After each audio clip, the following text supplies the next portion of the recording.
This is breaking news. Tony Awards, predicting the winners using just math. Beginning in 2021, the Tonys became a marathon.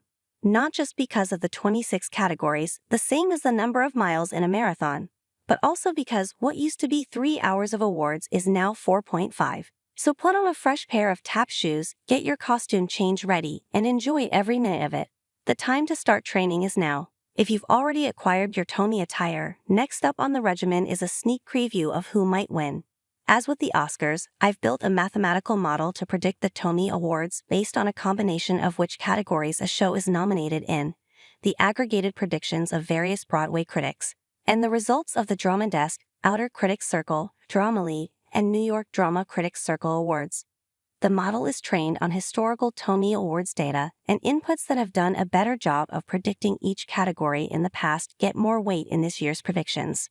With 15 possible best musical contenders on Broadway this season, this must have led to some very difficult choices for Tony voters as they cast their ballots, with so much musical talent to choose from.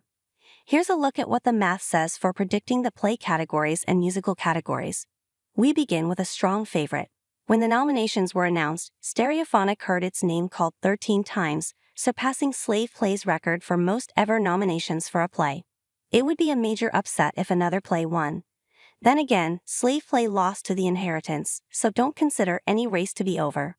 This race felt a bit closer when the nominations were first announced, but since then, Appropriate completed a full sweep of the Drama Desk, Outer Critics Circle, and Drama Desk Awards, giving it nearly as commanding of a lead as Stereophonic in the Best Play race.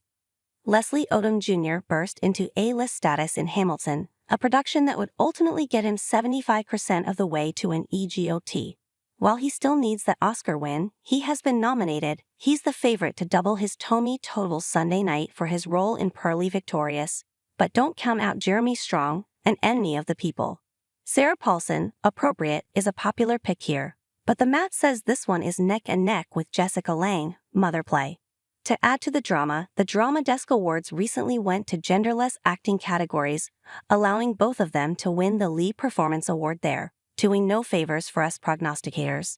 A Doll's House, 1997, is the only show to win Tonys for Best Revival of a Play, Best Lead Actress in a Play, and Best Featured Actor in a Play.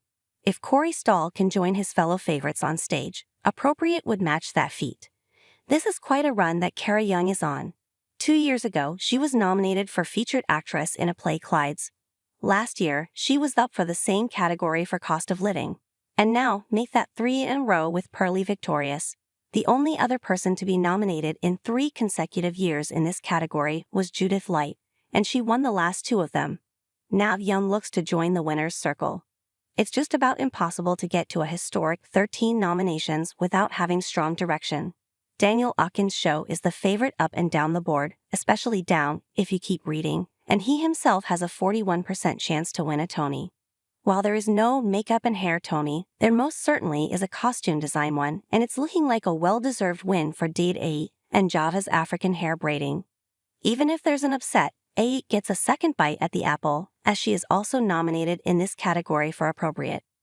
If, hypothetically, every favorite won in every category, a very unlikely occurrence, Stereophonic would win 5 Tonys including Best Play. It would be only the 13th show to achieve that, most recently the Lemon Trilogy 2 years ago. The all-time record for plays is 7 wins, held by The Coast of Utopia, 2007, which could theoretically be in striking distance for Stereophonic with a couple of upsets. David Zinn has already made history this year, regardless of the results Sunday night. He's nominated in this category for Stereophonic and Java's African hair braiding, and in costume design of a play for An Enemy of People, making him only the 4th person to be nominated for 3 shows in the same year, excluding Best Show categories. The other 3 were Kenneth Posner, 2013, Bob Crowley, 2015, and Ann Roth, 2018.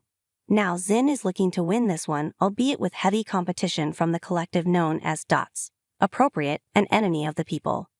This almost seems unfair, right?